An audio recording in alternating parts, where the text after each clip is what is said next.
The college football playoff. Samaje Morgan, oh, what are we doing? Running up to field it.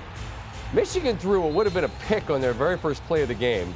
It was reviewed and the Bama defender was out of bounds. And now they fumble this. The stage, the nerves, you can understand if it's a little bit much. Bama's in position to make it hurt, and Jace McClellan does. He's gone. Bama's 66-0 in the last 7 seasons when they lead by a touchdown in the first quarter. And they lead 7-0 in the first quarter. Michigan will respond. Blake Corum wondered if he would be able to get chunk yardage in this one. He certainly does here. Michigan on the move later in the drive. How about this action? Wide open, Corum walks in. First receiving touchdown for him on the season. We're tied at 7. Second quarter, knotted up at 7. Michigan gets a little tricky. McCarthy gets hit as he throws, and he's got Roman Wilson downfield. Donovan Edwards throws it back to McCarthy, and he gets up with some of that famed Rose Bowl turf in his helmet. Later in the drive, McCarthy, 3rd and 10. They're in field goal range. The heck with that. Tyler Morris into the end zone. Go Blue fans, fired up as they now lead. Nick Saban trying to figure out what's going on with the defense. Snap a little bit low, so you got a fumble on a punt. You got a mishandled snap on an extra point, and the lead is just 6. Next drive for Alabama, Milroe, sacked by Derek Moore. 5 times he was sacked in the first half. That's tied for the most sacks given up in a half by a Nick Saban coached team at Alabama. They would get a field goal on the drive. It's 13-10. It stays 13-10 into the 4th. There goes Milroe. This is a hard man to get on the ground. Big gain, and they're inside the 3. McClellan again. Michigan trails 17-13. First time Michigan's trailed in the second half this season. After an empty Michigan drive, Bama with the ball back. It felt like if they could go on a point-scoring drive here, they might be able to put this to bed. Instead, Milroe has it ripped out. Josh Wallace is on it. You see Quentin Johnson will get in there to rip it free. I thought Herbie made a great point in the broadcast. It was before Milroe could switch it to the offhand. But then Michigan, again, they get a little bit cute. Corum tries to pitch it on the flea flicker, and you see Bama just blows this up, and Corum's like, just gets rid of the ball. And so they end up having to back it up for a field goal attempt, and it's wide left. So it's still 17-13 as James Turner misses that one for 49. This is the big play. It's 4th and 2, about 3:20 to go in the game. They go for it despite having all their timeouts. And it's a big game to Corum. The flag backed Michigan up a bit, but here goes McCarthy. Thought they were going to flag Bama there. I mean, that's well out of bounds, but they didn't call unnecessary roughness. No matter. Michigan still on the move. Wilson makes a great leaping catch inside the 5. Get another look at this one. Deontay Lawson gets a hand on it. Looks like Moore's playing, thinking, I'm going to get this pick. Instead, Wilson leaping grab and then fake it to Corum, throw it to Wilson. That missed extra point looming large because rather than going ahead by 1 if they can make the extra point, they're going to tie the game. Snap, hold, kick, all good. It's 20 apiece. Next Bama drive. Can't do anything with it. Jake back to receive, and oh my God, he put it on the ground. Bama blows him up. I thought they were going to knock it out and it was going to turn into a safety or a touchdown or something. But somehow, after losing it, he's able to secure it. And then Michigan takes knees, the 1-yard line, and we go to overtime, tied at 20. In overtime, Bama wins the toss, says we'll play defense. Corum breaks free, spins out of a tackle, becomes the all-time leading rushing touchdown Wolverine in their proud football history. Bama has to answer. 2nd and goal. McClellan blasted by Mason Graham, who is a force in the middle of that defense. 3rd and goal, get some yards, and one play for a touchdown. That's exactly what they do. Milroe hits Jermaine Burton. All sorts of timeouts called. Everybody trying to figure out what are we going to run here. Milroe snaps a little bit low, has to take a slight stutter step back. And that Michigan defense just swallows him up. And Hasselbeck's going to break this down and show us what happened, and that it was actually a lot closer than it might have looked. There you see that bitter disappointment. A lot of joy on the other side for Michigan. They lost the last 2 years in this round. They move on. Here's Jalen Milroe. What happened on that final play? I'm appreciative of my coaching staff for believing in me to have the ball in my hands on that last play. You win some, you lose some. This is all part of the game, you know.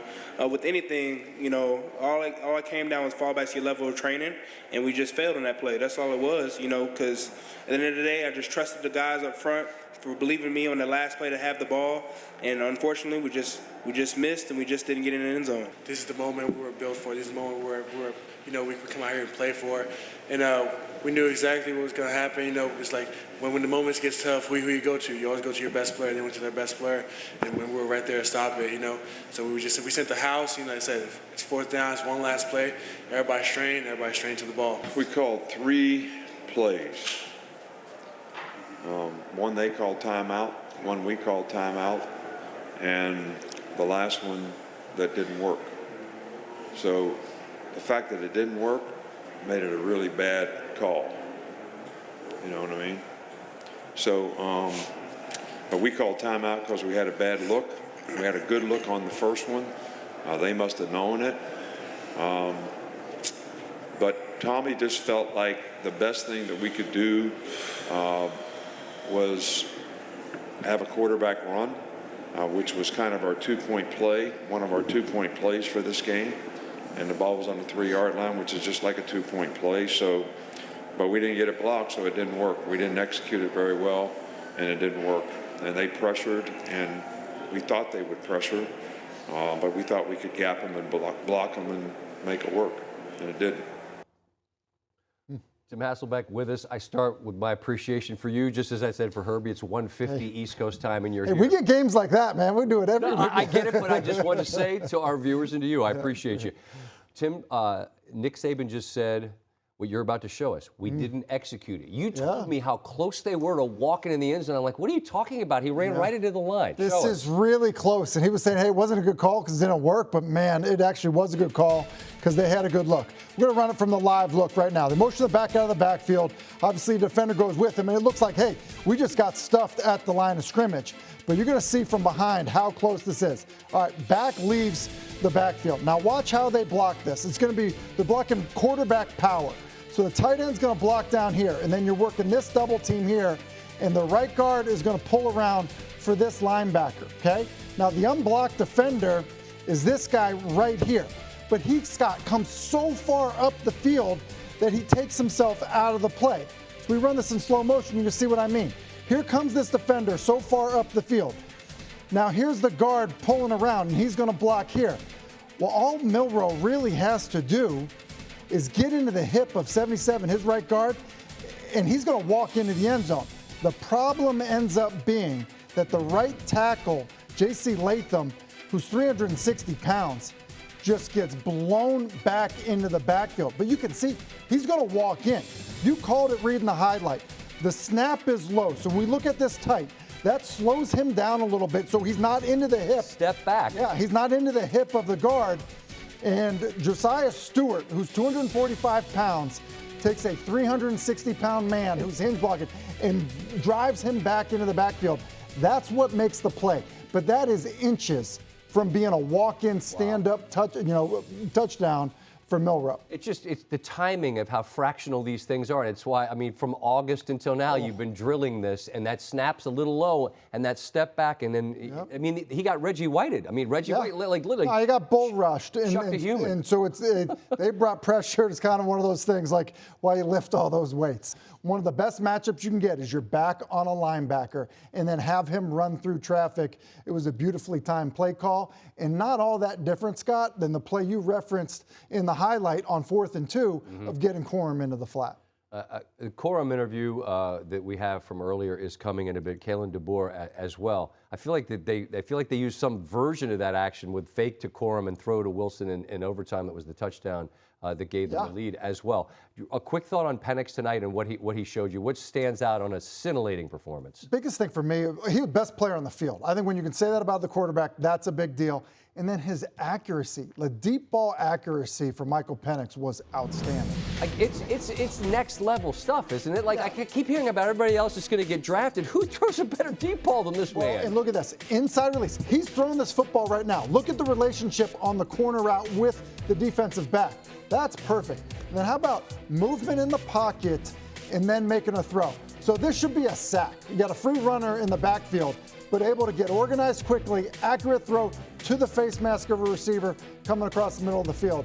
And then the down the field stuff. This ball is in the air forever, and it could not be handed any better than it is there.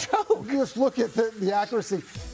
That was the difference in this game. I mean, just in terms of how good he was. I mean, he counted for over 460 yards of offense. I keep hearing about his injury history, and it's been in the 6 years. NFL guys a little bit iffy. Play the tape. Put the tape on. Am I wrong? The tape is good. The injury history, because it's long, is going to scare you. But as a passer, man, he's really impressive. And as you say, he was the best player on the field tonight, and he's going to get a chance to go up against that Michigan defense, and you're going to get a chance now to go home and go to sleep. Something. Got a cigarette just so I can breathe.